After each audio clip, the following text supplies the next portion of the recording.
Welcome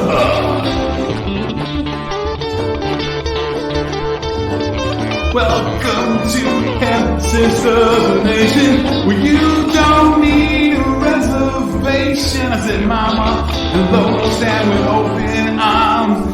Here to warn you with a one more time. Yeah, one more time, baby.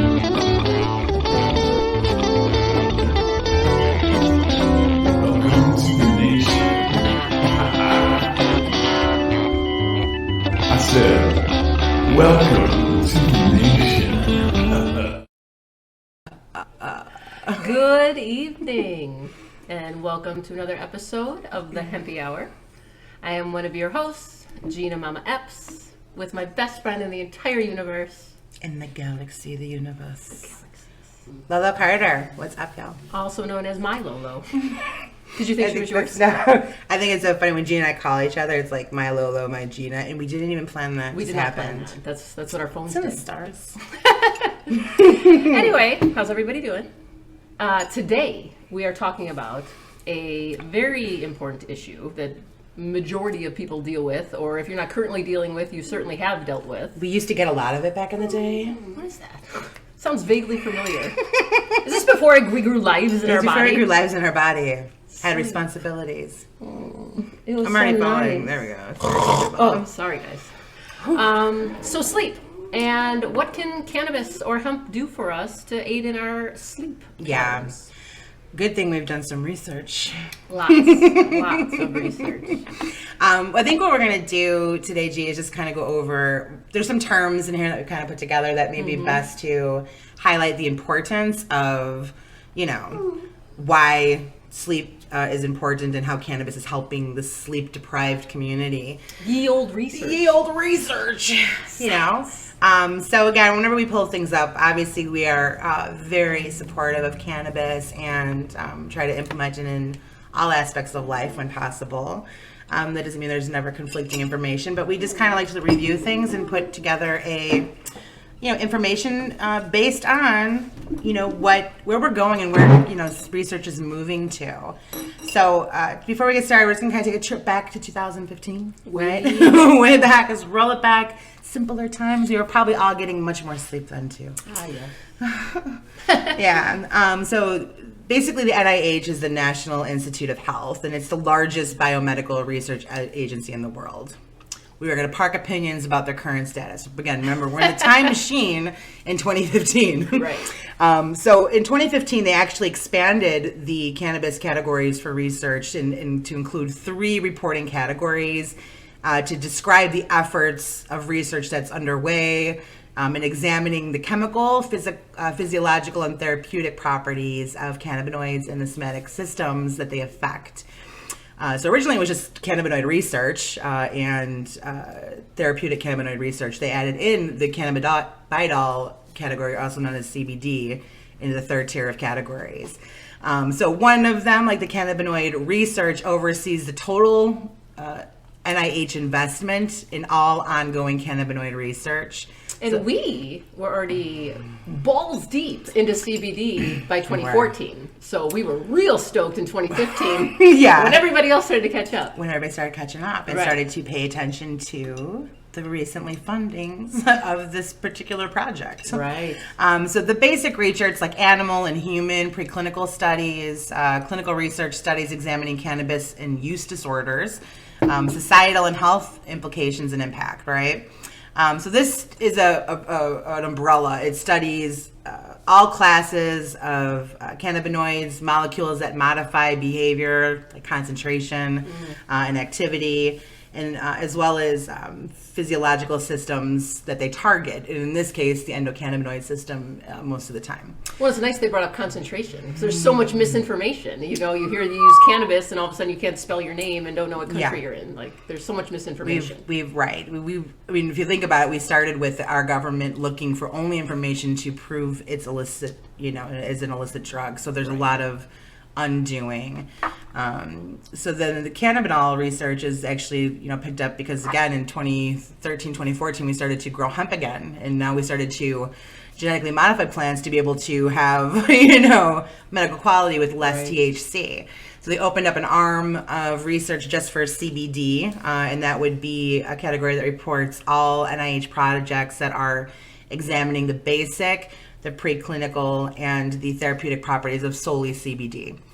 And then third is just therapeutic cannabinoid research. So you've got this particular group reports all projects that are examining these therapeutic, these anecdotal, properties and classes. So that could be in 4 forms. So they're looking at purified, so isolates. They're looking at synthetic.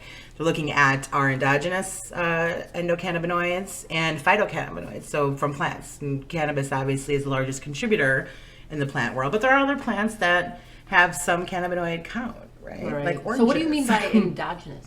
Could you expand? Within. From within, things that we create on our own. Our own little bodies? Our own little bodies. Again, this is whenever we talk about the endocannabinoid system, we talk about how hemp supports or cannabis supports health. And it's, at a basic level, it's helping us stimulate our endocannabinoid system by using phytocannabinoid equivalents of what we already make. Right? So this is where the rabbit hole opens. Another reason I want to maybe talk about this first, because I want to just really nail in the importance, because whenever you follow the money in life, right? When you see things being funded, you can expect a lot of activity. You would think. Right. Good or bad. Lots of money, lots of activity, right? But, people put their money where they feel like they're going to get a return on their investment. That's generally speaking, right? So to kind of compare of the NIH, because they hold a body of all of our research, right? That's our publicly funded research. So in comparison, I just want to look really quick so I don't mess it up, but in 2019, cannabinoid research nearly met or exceeded the NIH funding that was allocated for this particular fiscal year for major diseases. So we can compare ovarian cancer. In 2019, NIH funded $159 million into the research of ovarian cancer. So it's cured then. Right. No? So that same year, though, to give you a comparison, they funded $20 million into just that one category we talked about, CBD. And additionally, for all cannabinoids, the therapeutic and the cannabinoid research, they pumped in $164 million. So compared to ovarian cancer, we put in $184 million into cannabis research here. And we did $159 million in ovarian cancer. So you're looking at two things. One was heavily more funded, and I think this is what I want to say about what's important in this regard is today's article that Brett put out. Yes. It's like an article about cannabis and from CNN. From CNN, right? And he did a great job, calling out, what is this crap? It was just. But I love that he actually tagged some of the people from CNN. He's looking for a response. Right. let's talk about this. Let's have an open discussion. Who's editing these conversations? Right, and where are you getting your information? Right. My biggest beef on that was that it wasn't, annotated in a bibliography kind of way. Where if you're doing a research, if you're starting an article about research, why are you not referencing the research? You're pulling out Dr. James Smith. Where am I going to find his information? Right. You know what I'm saying? Again, they don't want you to really do any independent thinking here. They're just disclosing what they feel that was. That particular study was taking a very small group of people, I think it was less than 30,000 people, and comparing their rate of heart attack against each other. If they used cannabis within the last 30 days, and if they didn't. And did we talk about what they ate, what they drank, what their BMI is? Did they work out? What is their lifestyle like? None of that came into play. And unfortunately, could have argued that had we seen the study, because they might have done those comparisons. We don't know. Right? So, you have, again, when you're looking at things, you have to open your mind and look at both sides of something. But when you just get that kind of an answer, if you don't know anything about cannabis or you have fears about cannabis, what are these articles telling you? Be scared. Be scared. Be scared. Second to that, in that same article, it was other articles of interest, and it was kids poisoned, it was so biased, and that wasn't even the worst part. It was just not referenced, and it was just a really bad, and he pointed out, I don't necessarily blame the author, but I blame the editor to let shit go through like that. Right. And that's true. You know what I mean? So this is, I think, what we wanted to kind of talk about. When we talk about conditions and things like that, people are so used to just the anecdotal evidence being shared. Because that's how we communicate with each other. My experience, your ears, right? But it's important when we're talking about like sleep disorders, which we're going to be talking about today. You know what I mean? That there are so many diseases that cannabis is being tried in a clinical setting against. Right. So hopefully today we can just deliver some things that we've gathered through the last year or two, just in communicating with, our community. Just kind of take everything that we've been writing about. Absolutely. And just kind of try to deliver it to you in a more ABCD way. So again, if I'm looking at notes, please, I'm only human. We forget and even though I master at my endocannabinoid system, I still, get flaky. Okay, we were going to talk about sleep disorders. So when we're going to talk about sleep-related topics and possibly products that can support, a healthy sleep activity, we have to begin with the regulatory systems that are involved here. So sleep is regulated by two corresponding mechanisms. One is your homeostatic regulation, and then the second one is your circadian regulation. And these two particular processes are controlled by the hypothalamus and the suprachiasmatic nucleus areas of the brain, respectively to their area. Where most activity is, right? Okay. Right. Recent work demonstrated that the endocannabinoid system, as you know, when we use the word homeostasis, we are talking about the endocannabinoid system, that it's also involved in the regulation of your circadian sleep-wake cycle, which also includes the maintenance and the promotion of sleep, right?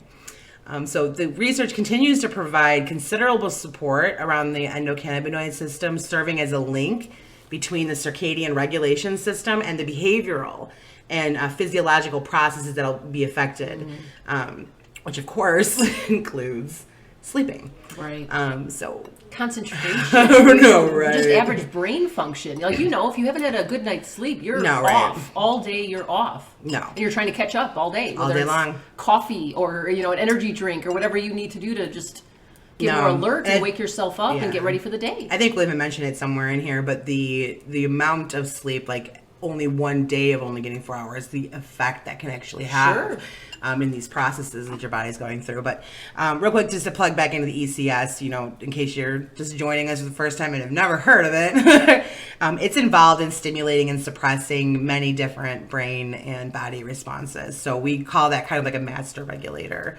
It's a critical role in the human body, and it's made and evolved for our survival. So again, maintaining homeostasis is its primary function. So whether we are discussing commonplace stuff like sleeping or exotic functions and, immune systems and how they work, right. The ECS is involved from everything from sleep to appetite, mood, your cognition, your memory, movement, your physical exercise. I mean, most of our rehab takes place while we sleep. Yes. If you're an athlete or you work out in your life or you have, physical lifestyle, like you recover while you sleep, while your body's at rest. Sleep. Absolutely. So it'd be understated, obviously the ECS is a complex, system. Sure. It employs millions of processes without you even having to think about it. Which is really cool. Yeah, no, right. But relevant to the equation is another building block within the endocannabinoid system, which are billions and billions of specialized receptors throughout the brain and the body, and these are called cannabinoid receptors. These receptors are part of the ECS, and they're stimulated by endocannabinoids that we make. We talked about that a little bit earlier. Or you can bring them into your body using phytocannabinoids, like the ones found in cannabis. How about that? How about it? It's like our body was made for these plants. So weird. Has it been made for us? Yeah. What happens in the body when you start looking at disorders and conditions and things is that there's insufficient activity within the cannabinoid receptors. So our bodies start to deregulate. And we've talked about that a little before. We have. The deficiency, what that can do for your body. Right. You fall further and further out of balance because, again, the job is homeostasis, balance. The longer time that you're doing that where you're falling short and your body's not able to keep up to the demand of your ECS's needs, delicate internal balances fail. Right. Like, your circadian rhythms and these things that master over your sleep cycles. And that could be mental and physical challenges, and a whole array of things. Sure. So sleep disorders is kind of like broad, right? Like you think about sleep disorders, the only thing that comes to mind is like insomnia, you know. Right. But okay, but no. Oh, so much more. Sure. You know, there's not really a one size fits all when it comes to looking at somebody that's got sleep challenges. You know, we could talk about products like CBN, which is cannabidiol. And binol, damn it, sorry. One of the 100 plus cannabinoids, but we'll call it CBN for short. Right. CBN's actually been shown to work on the benefit of sleep. And it does have many other physiological and behavioral and lifestyle aspects that need to be addressed when you have a sleep disorder. And, you know, understanding what that is too. So to overcome it, you have to understand, is there something else that is promoting it? Right. Pain, etc. And then you can work for solutions from there. But having a sleep disorder in general just means that you have a disruption of your normal sleep patterns and an excessive amount of daytime exhaustion. Yeah, that's another whole end of it. Yeah. Like, you know, like brain fog. You know, you can't, like, you're so tired. It's hard to get through your day, let alone a job or, you know, post lunch. You know, it's tough. I mean, as you know, I went through that sleep study. Yes. So, you know, sleep apnea is like an obstructive thing. And then at certain extents, you know, I have a very mild form of sleep apnea, but, you know, it's directly related to heart problems in life, you know, and it's tied, you know, intrinsically with death in some cases. So again, my dad, I mean, you know, my dad had very severe sleep apnea. He lived to 54. Yeah. So it's not something to take lightly. No, not at all. Absolutely not. Currently there's like 80 sleep disorders that are yeah, a little over 80 known sleep disorders. So that includes like difficulty falling or staying asleep, which is insomnia. That's the most common one. But other examples of sleep disorders are like, again, snoring, sleep apnea, sleep behaviors called periinsomnias. I have a husband with a very severe case of snoritis. Snoritis, right. We're working on that. No, I mean, it's right. Disturbing to the people around and to self on a cellular level. Sure.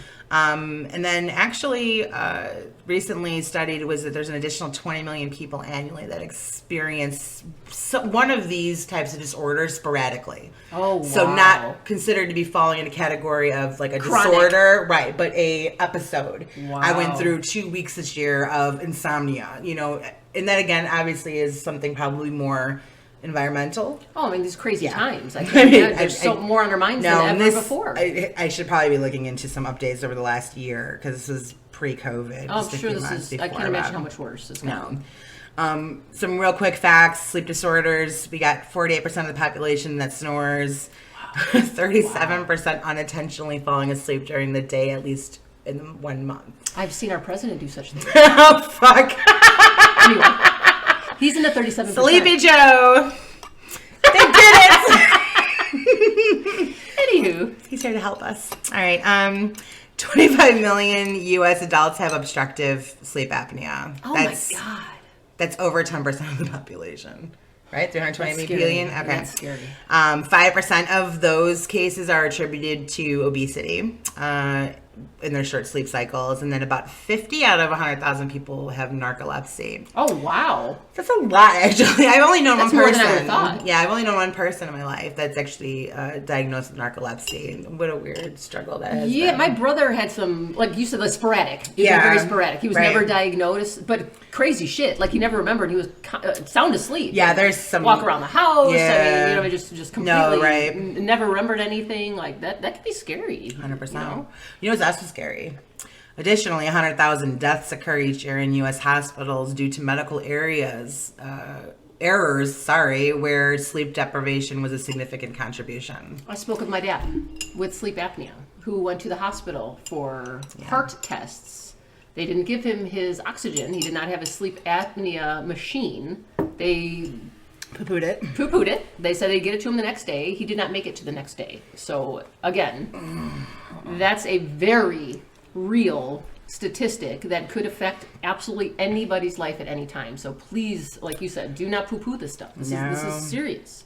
And potentially fatal. Yeah. Also fatal. Driving drowsy is responsible for almost 2,000 fatalities. It's gotta be the same as driving Every drunk. year. You're out of it. You can barely hold your eyes open. You don't. Your brain's not working. I do recall a high study with truck capacity. drivers versus, and this is why a lot of those laws changed with truck Sure. drivers. One, because you're driving such heavy machinery, like the damage is just so much more immense than Sure. Kia. But so it's about 2,000 fatalities each year, but 40,000 non-fatal injuries. Wow. So we're talking about 42,000 plus people that have a sleep-related accident in their vehicle. Wow. Okay, so I think we can all agree that it's actually a significant problem in the U.S. population, right? So we look for connecting some things that might be causing this. So, Right. conditions that you have, chronic illnesses, and how that affects sleep too. Sure. Because again, this is not a one-size-fits-all, situation.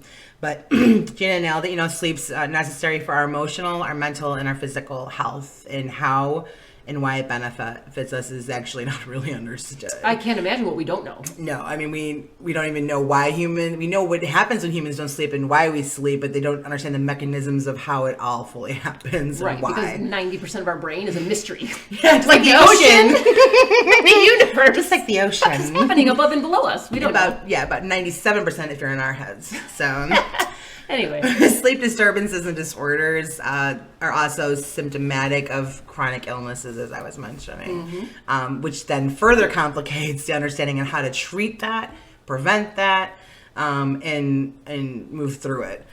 So while we don't fully understand the benefits of sleep exactly, and the body system's exact roles in giving us that restorative effect every day that we wake up, we do understand about chronic illness. We have more understanding about that. So as we've learned in the past, and if you have anything in your life, chronic illness in most cases involves an underlying imbalance or a deregulation of some system, and we call that the endocannabinoid system, the master regulator.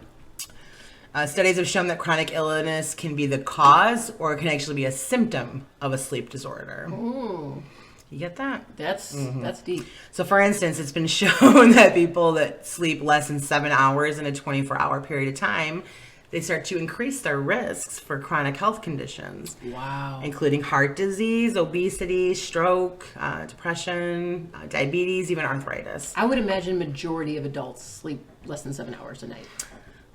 7 hours to me is an incredible night's sleep. Like I'm energy for days. Like No, that for feels sure. so good, and that does not happen nearly Heavy enough. impact on lifestyle, right? Because when I was Sure. younger, I slept great. Then I went through, my teens where it was, just very All over the place. disruptive, Yeah, all yeah. over the place.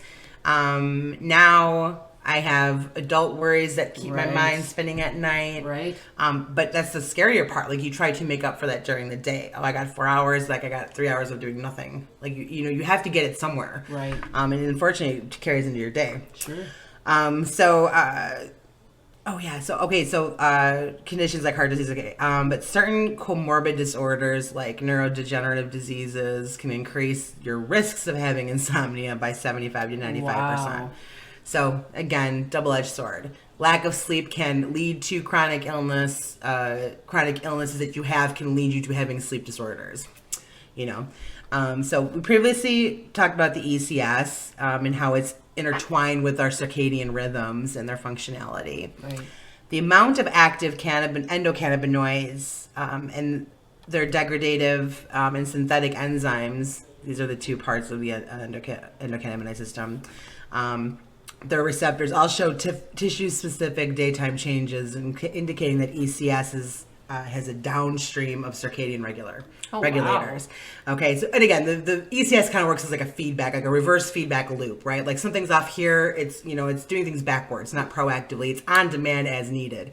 So cannabinoids and endocannabinoids affect many important physiological processes that exhibit in the circadian rhythm. So your sleep, wakefulness, your body temperature, your HPA endocrine secretions, food intake, learning, memory, and locomotor activity.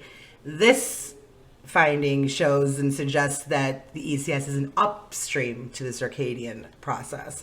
Again, both. Right. It's positive and negative feedback loop. Right. Really cool. No, it's yeah, and that might be a lot to kind of take in, but how it works in tandem with that particular system to increase, take away sleep, etc. Well, it's important to know and to understand because this is all of us. We're all human, right? So the sleep market, right? So we look at, with cannabis, as we always end up at some point comparing conventional medicine to it, right? So, all right, great. You just told us that there's sleep disorders. Right. Like you just told us there's like all these sleep disorders, and aren't there pills for that? Yes, there are. So in 2016, according to the industry research firm Markets and Markets, Americans spent over $3.38 billion on prescription sedatives. Oh my! On prescription sedatives, hypnotics, and over-the-counter sleep aids like herbal sleep stuff. Overall, we're greatly underestimating cannabis, mushrooms, ayahuasca, and DMT. And even having numbers like this, knowing that we have like a $20 billion cannabis industry is like, we have problems, people. Big. So overall, the U.S. sleep market, which includes the anti-insomnia drugs, the over-counter prescriptions, the sleep labs, sleep centers, that special mattress and pillow that's going to make you sleep better. Right. Your CPAP machine for sleep apnea.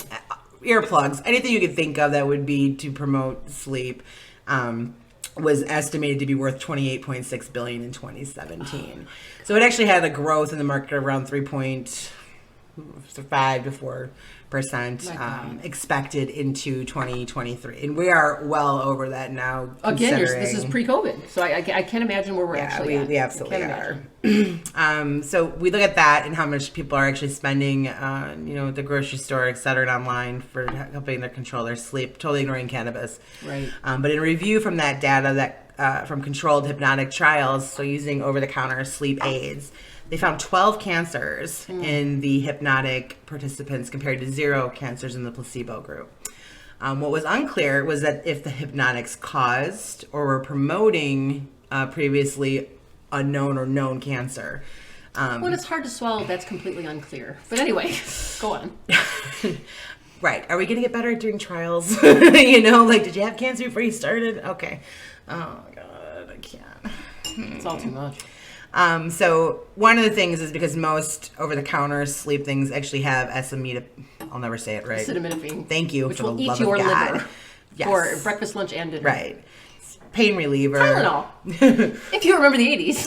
Oh, God. Tylenol almost killed everybody. It did. Wow, that poison. I saw that article. Okay. We lived through that. No. Yeah. Gen X. That's why we're still here with bitches. So again, long-term uses of that, as my partner here has explained, say goodbye to your liver, especially if you're having a cocktail every once in a while. Right. So this also caused, obviously, like raised liver enzymes. So when you start mixing the acetaminophen. Thank you. And alcohol, I can pronounce that one. Or other medications, you have the potential to now have toxic, chemicals floating through your vein, and that leads to fatal respiratory suspension, right? Oh. Now, where cannabis enters the conversation is one, because of its non-toxic profile. But CBD and THC were the first 2 primary cannabinoids of interest to sleep researchers. Traditionally, but growing demand about studies from the interrelationships between cannabinoids and sleep has moved us in well beyond CBD and THC, right? So they've identified that as THC ages, this is part of it, it turns into what, Gina? CBN. Thank you. So that's a process of time and heat, right? And in this case, UV light. But in this process, you start to lose the intoxicating properties of THC, and the sedative properties remain, and they get what? Stronger. They get stronger. And you're more sedated. You're more sedated. I have lots of personal experience with this.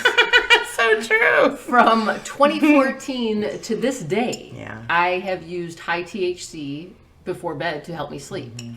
And I cannot put into words the difference. I've used CBN, like you're saying. If THC eventually turns into CBN in my body, that's all the same shit.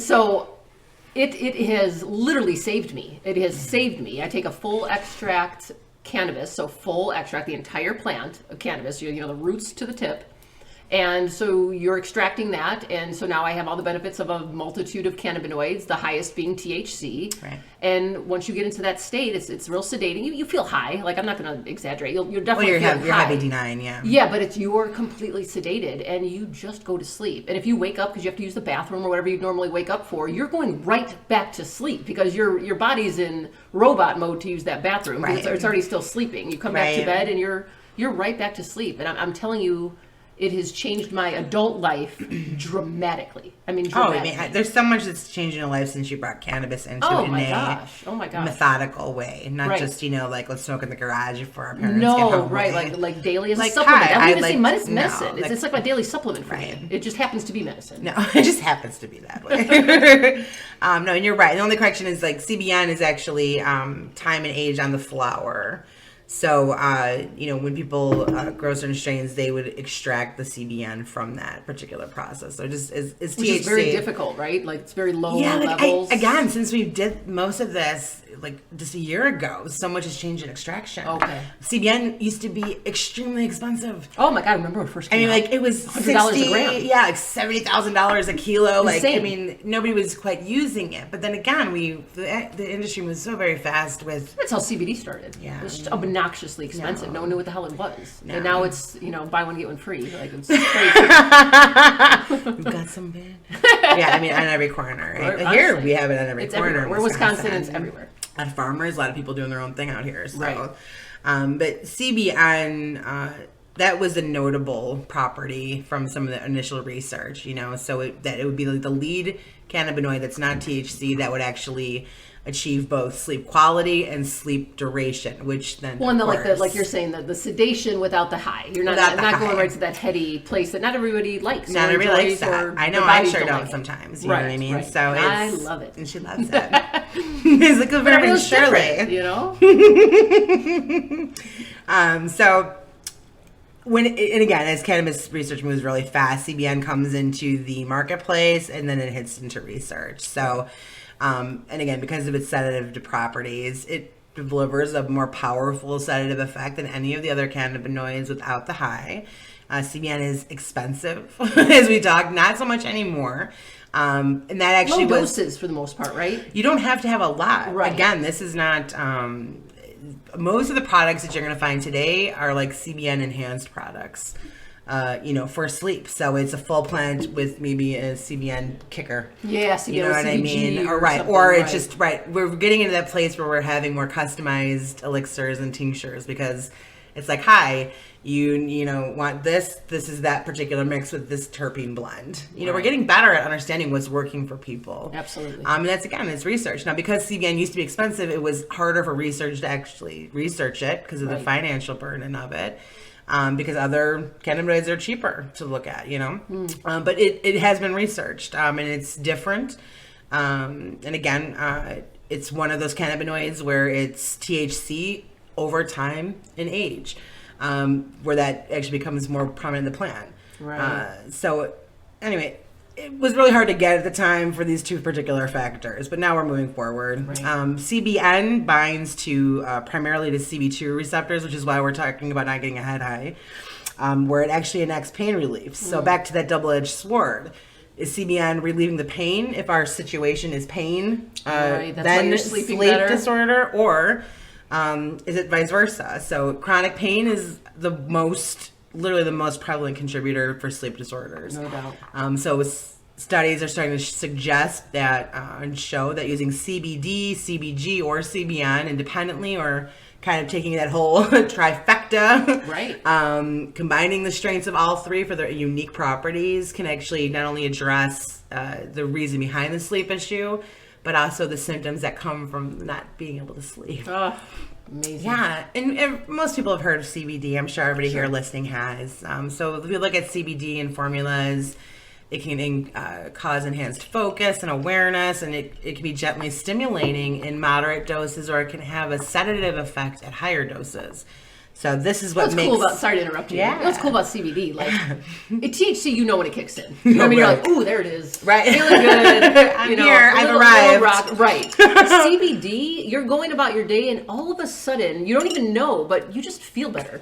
You feel better. Your mood's lifted. It's like the maybe your absence of pain's something, not the better. arrival of something. And you have to put thought into it. Like, Yeah. what do I? Oh my God! I took my CBD. Like, you really have to think about it because you don't feel much difference. Your body just moves along. There's no like, bam! It just kicked in. Right. But you know it kicked in. No, it's really again because you're going about your life. You're not getting that psychoactive kind of hard work because it is doing something to your mind, but you're not getting high. Not getting high. Yeah, right. But again, like with THC, you feel it coming. It's something coming to you. You feel your body's like, all of a sudden you're like, oh, yeah. Everything just slows down. Right. Your brain relaxes. Your anxiety, and CBD's not. It's like a real gradual. No, it's literally the absence of something. Like you're just going about your day, and now you just realize that your life doesn't hurt second, anymore. My pain's better. And I'm feeling better. Right, I'm moving better, So, and you don't know because you just do it. You don't realize, No, but it's 100%. because your CBD just kicked in. That's correct. It's really cool. And based on that, and kind of keeping in tone here, it's also got a term which is called biphasic.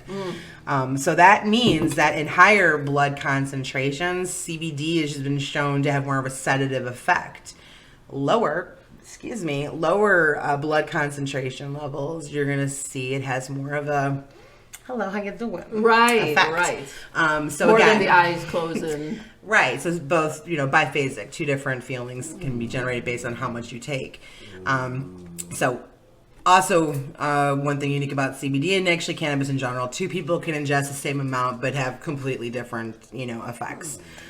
Really good point. Jan and I are very good points to that. I mean, we're night and day. We're absolutely night and day. If I took what she had, I would be... She'd sleep for 3 days. Yeah. And not comfortably. And I'd be very scared. Right. And I would just have a nice night's sleep, right. Or my pain would be better for the day, and I would just function all day like that. Yes. It's very different. Very different. Well, that's a good example because people don't understand that. You know what I mean? So you really got to kind of play with some of this stuff and see what's best for you. You do. And we're actually, again, science is taking us to new places where that's that whole thing, like start low and go, Yeah. We're kind of evolving from that, at home you're learning more, we've gone as far as there's DNA testing to map your endocannabinoid system and see what works best in your body and where you're deficient. That's where, technology and science is taking us. This is where we're going to go with that. You'll have an app to understand your endocannabinoid tone and how to bring it and optimize it. Than just sitting at home with 50 different products, because that's not financially viable either. No, and then you go to the dispensary and you tell them what you want. This is what my body needs. I need A, B, and C, and you're out the door. You're not, like Lo said, you're not buying 20 things to see what works. And that's a big part of why this industry is so innovative. So many different products, and money is getting buckled out and trying things, trying to figure out what works for you, what's not working for you. Right. So the body needs circadian allowance for roughly 8 hours of restful sleep, and full engagement in daily activities without exhaustion. So that's like the average adult? The average adult, 8 hours of sleep. I've seen something like 7 hours minimum, Sure. I think we just keep changing that as the world around us changes. Right. Like, no, it's not good. You need 7 because you got to be at work 2 extra hours early for me. So correct dosing of CBD, once you find that number, can actually curb your excessive daytime fatigue based on what we talked about being biphasic. Small dose, alert yourself. Right. Low dose will make you more wakeful, etc. And hopefully combat disruptive sleep disorders, things like if you have narcolepsy. Considering that biphasic aptitude, they actually had a study on insomnia and sleep disorders and showed that administering 160 milligrams, which is kind of, for a mouse, it's a big dose, of CBD, it actually just decreased nighttime interruptions through and increased their overall sleep duration, meaning there was less interruptive sleep during that particular cycle. So that basically suggests that high-dose CBD therapies can improve the quality of sleep, while low dose can actually improve the quality of life when you sleep, when you have a chronic disorder. You're not able to control it, or need to have that gusto the next day. CBD actually also may help to reduce REM behavior disorder. We didn't mention that one earlier, but this is actually something specific to people that have Parkinson's disease. So it's called REMatonia, and it's what keeps us from physically reacting in our dreams. Oh, wow. Yeah, so people that have REM behavior disorders, they don't have that immobilization factor, so that means that they continue to move freely through the REM cycle, which leads to obviously them disrupting their sleep, and then in some cases even injuring themselves because of their sleeping, or their partners, because they're not able to shut down movement during their sleep. Wow. Yeah, right? CBG is the last one I think we're going to talk about today. Yeah. So in review of all of the research on CBG, you'll find that that particular cannabinoid is positively noted from everything from acne to late-stage cancer. CBG interacts with both CB1 and CB2 receptors, which means that both the brain and body receptors can be stimulated by this cannabinoid. That's cool. Yeah. So as mentioned earlier, cutie pie, it's coined the mother cannabinoid, right? It's the precursor cannabinoid to CBD, THC, CBC. In its research-wise, you can really find in pretty much any category within the NIH, everything from sleep disorders, cognitive function, digestion, GI disorders, and additionally strongly noted, it has been showed to be a very effective antibacterial agent. And our girl Mandy ended up adding it right to her serum. Yes, She ended up adding for it to good her reason. serum. Right. Acne is enhanced through bacteria. And in this case, this particular study was done for MRSA. So is showing as a promising alternative in treatment for skin diseases, also like psoriasis and eczema. Very cool. So actually maybe about 8 months ago, but preclinical studies in various bone disorders and stomach cancers shown that CBD induced neurotic effects in tumor cells. Oh, wow. So actually, right. Like killing them. Right, apoptosis, right? Yeah. So cancers and overgrowth of their mutations, right? They won't stop growing. Cells are supposed to die. That's their process. These particular studies showed CBG forcing apoptosis, right? So, wow. Enforcing basically tumor and cancer cells to die. These findings were consistent with previous research that's shown that anti-tumor effects on human cells from both fresh biopsies and cell lines were having the same results. So CBG along with CBD been showed when you use them together to protect against cognitive decline in animal studies. And I'm glad you bring that up. Yeah. Because it's we hear the opposite all the time. All the time. You use cannabis and you're brain dead all of a sudden. No, right. And again, cognitive decline in how the brain functions, right? So not so much your education level, but how is your brain functioning? Its job. Is it doing its job? Regardless of your IQ. Right. And so the cognitive decline in animal studies, they've been proven to be highly beneficial to human patients suffering from a variety of neurodegenerative diseases, including Parkinson's and Alzheimer's. That's incredible. Yeah. The startling mechanism of action appears to be the ability of certain cannabinoids like CBG to stimulate the brain to make higher amounts of the compound Bdnf. So that's a brain-derived neurotropic factor. That's what that stands for. Okay. So Bdnf promotes new brain cell growth and protects against brain cell death. As we become adults, we do not create brain cells like we did when we were children. Okay. And at some phases, I believe it even pretty much stops, right? So keeping what you have, you want to keep it. As we age, there's a natural slowdown or a complete cessation of the new brain cells growth. So stimulating production while you can do that is by using cannabinoids is actually an exciting possibility. Yeah, one, preserving the aging process neurologically, possibly reversing some of the aging process, right. So this is a couple of these compounds and how they work. And again, as a whole, you're looking at that whole formula. Am I diseased and I'm having a symptom like not being able to sleep, or vice versa? Right. So that's kind of where we all tie into, cannabinoids, stimulating the systems that, run these things. But there's also terpenes, right? So cannabinoids as well as terpenes and other synergistic, natural products, they not only positively impact your sleep, but they can also mitigate virtually every other problem with lack of sleep. There's not one baby product on the market that doesn't have a lavender version. There's no reason for that. Right. You know what I mean? Little, we know this, that it soothes babies, and they're very receptive to it. Adults can be too. We had an old episode last week on old Yeah, we faction. did. We talked about terpenes and what just smelling We'll put the link them. in this one Yeah, so I you mean, can catch literally up. just smelling them, what it does for your body. Right. The physical and mental responses that can be invoked from, stimulating your third sense, they have physical and mental results. Right. And terpenes are a great way to start utilizing the plant without ingesting it. If you're, a little nervous yet and you're not quite sure where to start, terpenes are a great way to start. They are, and they're not owned by cannabis. Think of essential oils. Think of just, cannabis has the same terpenes that you're going to find in your rose, you know what I mean, or combinations of them, right? There are 50,000. Anyway. Yeah, I mean, you used last week, you're like, drive down the street and roll your window down. Yeah. And, Inhale breathe. it, right. The spring or the summer or the fall. Like, it's everywhere. It's everywhere. Odorants, invoking change. I don't know, like, wrapping this up. Like, sleep, again, we talk about disorders and things. I think probably the biggest takeaway is that elevated blood pressure, the more common known things, right? Things you're going to find that either yourself or somebody close to you has. So sleep deprivation has direct links to elevated blood pressure, higher cholesterol, and it literally increases the risk of every other cause of heart disease. Importance of sleep cannot be understated.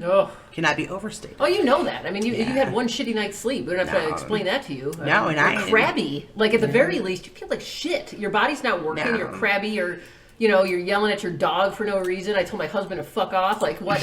Why? That man loves me. But I didn't sleep enough, so fuck him. I mean, like, it actually affects us. I mean, I know it really does. And again, when that happens to you chronically, again, this is when we fall completely out of balance and other like systems start to fail. Like, literally like a different person. If you've ever gotten yourself to the point of exhaustion where you literally just slept, for 14, 16, 18 hours, and you kind of have an understanding of why you woke up from that feeling completely groggy and stuff. Right. If that was your reset and you started to get better sleep for the next week, like, it's completely noticeable in our lives. Yeah. Inadequate sleep for one night can trigger events that begin to depress your immune system. And then even further, like even insulin resistance was the other one. Oh. So your pancreas function.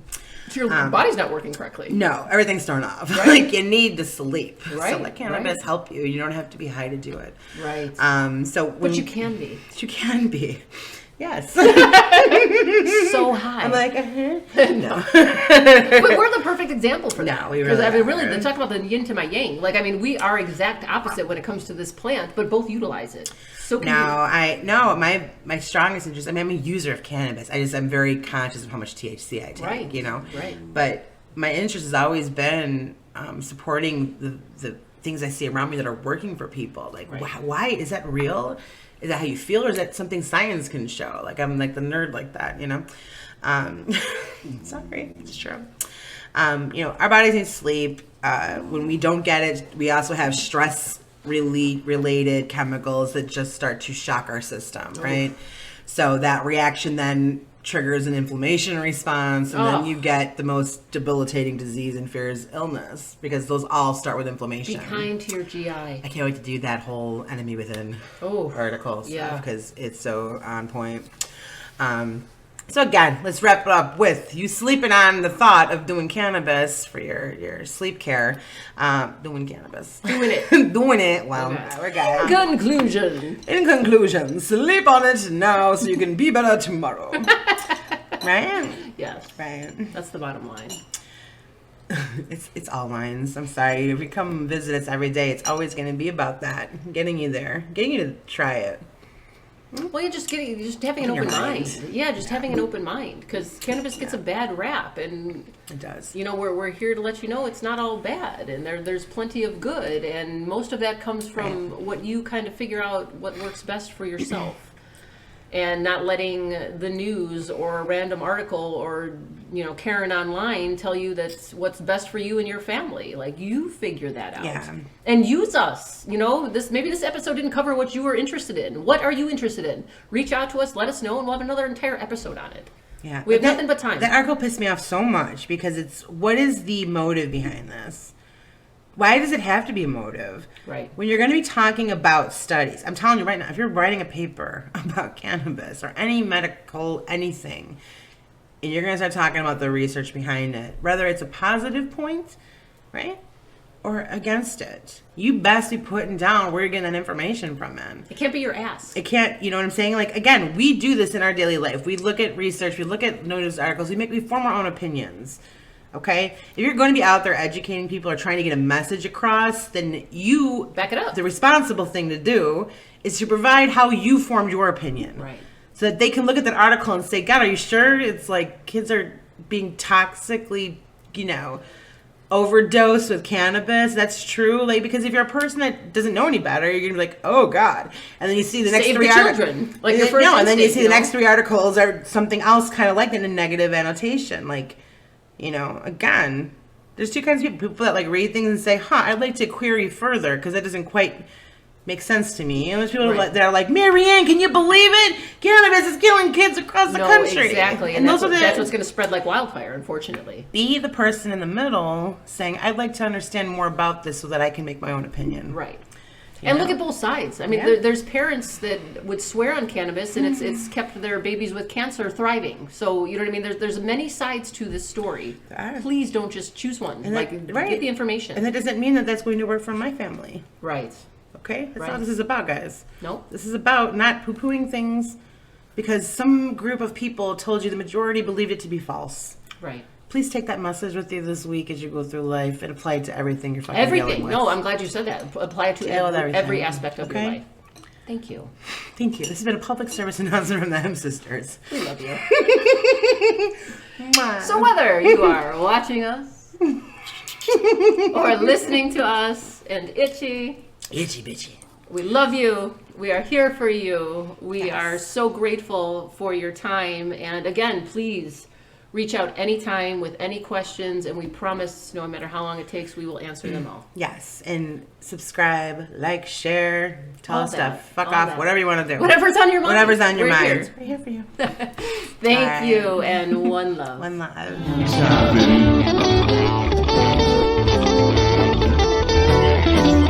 Welcome to the nation. I said, welcome